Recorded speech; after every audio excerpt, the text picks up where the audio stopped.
مسجد اقصی روح زمین پر مسجد حرم کے بعد دوسری قدیم ترین مسجد ہے، جہاں آج بھی الحمدللہ 5 وقتہ نماز باجماعت کے علاوہ جمعہ، عیدین، تراویح اور تہجد کا اہتمام ہوتا ہے۔ مسجد اقصی مسجد نبوی کے بعد تیسرا مقدس ترین مقام ہے۔ فلسطین کی پاک سرزمین انبیاء اکرام کا مسکن رہا، اسی وجہ سے اسے سرزمین انبیاء بھی کہا جاتا ہے۔ اس زمین کے چپے چپے پر انبیاء اکرام کے نشانات موجود ہیں۔ گزشتہ قوموں کے آثار یہاں جا بجا بکھرے ہوئے ملتے ہیں۔ اس خطے کے کھنڈرات یہاں کی اجڑی ہوئی بستیاں، وادیاں، پہاڑ اور دریا، غرض کے ہر شے اپنے دامن میں ایک مکمل تاریخ چھپائے ہوئے ہے۔ اس ارض مقدس کا مشہور اور قدیم ترین شہر بیت المقدس ہے، اور اس شہر کو القدس کے نام سے بھی جانا جاتا ہے۔ امام قرطبی فرماتے ہیں کہ سیدنا ابراہیم علیہ السلام بیت اللہ کے مؤجد تھے، اور اسی طرح مسجد اقصی کو بنانے والے حضرت سلیمان علیہ السلام تھے۔ اس کے ساتھ مسجد اقصی کا ذکر قرآن کریم کی آیات کے اندر بھی موجود ہے۔ مسجد اقصی کے تعمیری ادوار کے بارے میں مختلف روایات ہیں کہ سب سے پہلے مسجد اقصی کو کس نے بنایا۔ پہلا قول یہ ہے کہ سب سے پہلے مسجد اقصی کو فرشتوں نے تعمیر کیا تھا۔ دوسرا قول یہ ہے کہ سب سے پہلے مسجد اقصی کو حضرت آدم علیہ السلام نے تعمیر کیا۔ تیسرے قول کے مطابق سب سے پہلے سیدنا سام بن نوح علیہ السلام نے مسجد اقصی کو تعمیر کروایا، اور چوتھے قول کے مطابق حضرت داؤد اور حضرت سلیمان علیہ السلام نے سب سے پہلے مسجد اقصی کو تعمیر کیا۔ جب مسجد اقصی مکمل طور پر تیار ہو چکی تو اس کے بعد اس مسجد پر مختلف حادثے ہوئے، جس کی وجہ سے اس مسجد کو بار بار ٹھیک کرنا پڑتا۔ تاریخ کی کتابوں میں 6 حوادثات کا ذکر ہوا ہے، جبکہ 2 حادثوں کا ذکر قرآن پاک کی سورۃ الاسراء کے اندر بھی موجود ہے۔ پہلے واقعہ جس میں مسجد اقصی کو نقصان پہنچا وہ سیدنا سلیمان علیہ السلام کی وفات کے 415 برس بعد 588 قبل مسیح میں پیش آیا، جب اہل فارس کے بادشاہ بخت نصر نے مسجد اقصی پر حملہ کیا اور اس کے ساتھ ہی یروشلم کے پورے شہر کو آگ لگا دی، جس میں مسجد اقصی کی عمارت بھی منہدم ہو گئی۔ پھر شاہ ایران کے تعاون سے اس مسجد کو دوبارہ تعمیر کروایا گیا۔ دوسرا واقعہ 63 قبل مسیح میں ہوا، جس میں مسجد اقصی پر رومیوں کا قبضہ تھا، اور جب اللہ تعالیٰ نے حضرت عیسیٰ علیہ السلام کو زندہ آسمان پر اٹھا لیا تو اس کے 70 سال کے بعد تیتلس نامی بادشاہ نے اس شہر کو بالکل برباد کر دیا۔ اس میں مسجد اقصی کو بھی شدید نقصان پہنچا۔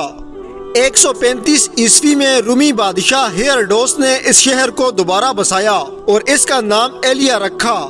614 عیسوی میں دوبارہ اہل فارس نے قبضہ کر لیا، لیکن مسجد اقصی 70 عیسوی سے سیدنا عمر رضی اللہ تعالیٰ عنہ کے زمانہ تک ویران پڑی رہی۔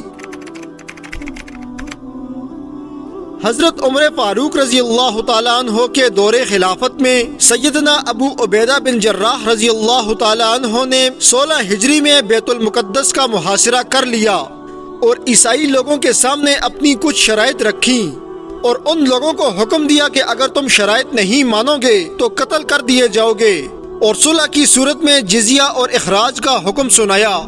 تو وہ لوگ ایک شرط پر صلح کرنے کے لیے تیار ہو گئے کہ خلیفہ وقت صلح کرنے کے لیے خود تشریف لائے تو ہم مسجد اقصی کو چھوڑ دیں گے۔ حضرت ابو عبیدہ بن جراح نے حضرت عمر رضی اللہ تعالیٰ عنہ کو خط لکھ کر ساری صورتحال سے آگاہ کیا، تو حضرت عمر حضرت علی کے مشورے سے بیت المقدس جانے پر راضی ہو گئے۔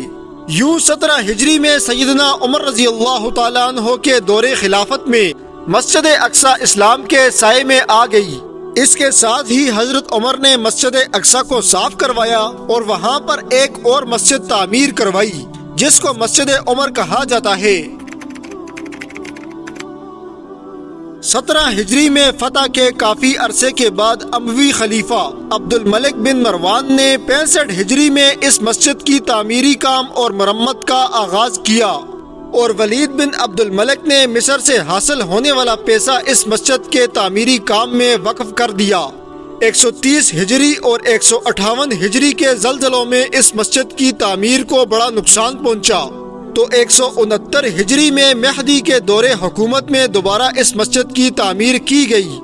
407 ہجری کے زلزلوں میں قبا کی دیواریں منہمد ہو گئیں، تو 413 ہجری میں ظاہری فاطمی نے اس کو دوبارہ تعمیر کروایا، اور افرنگی بادشاہوں نے مسلمان بادشاہوں کی کمزوریوں سے فائدہ اٹھاتے ہوئے 492 ہجری میں بیت المقدس پر حملہ کر دیا، اور حضرت عمر کے برخلاف اس بادشاہ نے مسلمانوں کا قتل عام کیا اور مسجد اقصی کی بے حرمتی کی۔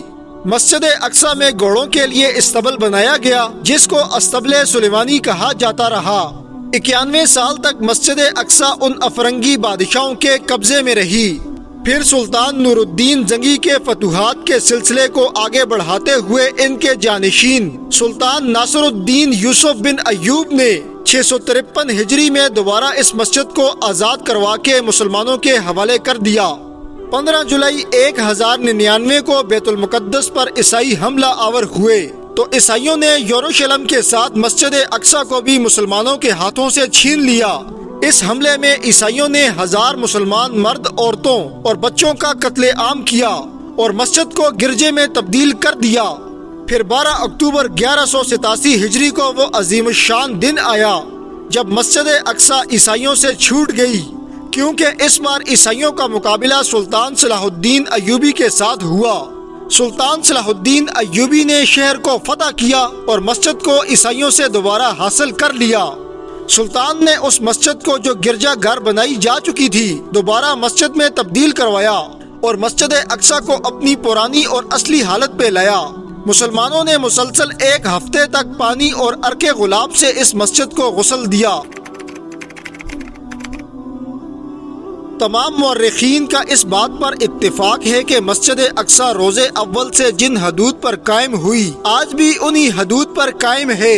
کبھی 4 دیواری کے اندر کے پورے احاطے کو مسجد اقصی کہا جاتا اور کبھی صرف اس خاص حصے کو مسجد اقصی کہا جاتا، لیکن سکرین میں یہ دکھنے والا پورا حصہ ہی مسجد اقصی کا حصہ ہے۔ مسجد اقصی کے فضائل احادیث میں کچھ یوں بیان کیے گئے۔ ایک روایت میں رسول اللہ صلی اللہ علیہ وسلم نے ارشاد فرمایا کہ 3 مسجدوں کے علاوہ کسی دوسری جگہ کے لیے تم اپنے کچاوے کو نہ باندھو، یعنی سفر نہ کرو۔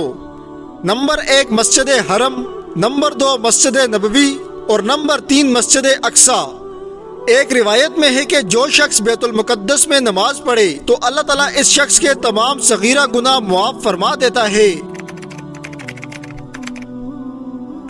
سلطنت عثمانیہ کے خاتمے کے بعد پھر 1948 میں وہ سیاہ ترین سال آیا جب یہودی لوگ یروشلم میں مہاجرین کے طور پر داخل ہوئے، مگر چند مسلمان دشمن ملکوں کی مدد سے ظالمانہ طور پر وہ فلسطین پر قابض ہو گئے، اور پھر اسرائیل نے مسلمانوں کی اس مسجد پہ قبضہ کر لیا جو کئی دہائیوں سے مسلمانوں کے زیر سایہ تھی، اور آج تک مسجد اقصی مسلمانوں اور یہودیوں کے درمیان ایک بڑا مسئلہ بن کر رہ گئی۔ در حقیقت اکثر لوگ یہ سمجھتے ہیں کہ یہودی مسجد اقصی پر قبضہ کرنا چاہتے ہیں، مگر حقیقت میں یہودی مسجد اقصی کو گرانا چاہتے ہیں اور وہاں پہ ہیکل سلیمانی تعمیر کرنا چاہتے ہیں۔ اللہ تعالیٰ مسجد اقصی اور فلسطین کے مسلمانوں کی حفاظت فرمائے۔ دوستو، اس طرح کی مزید ویڈیوز دیکھنے کے لیے ہمارے چینل کو ضرور سبسکرائب کیجیے۔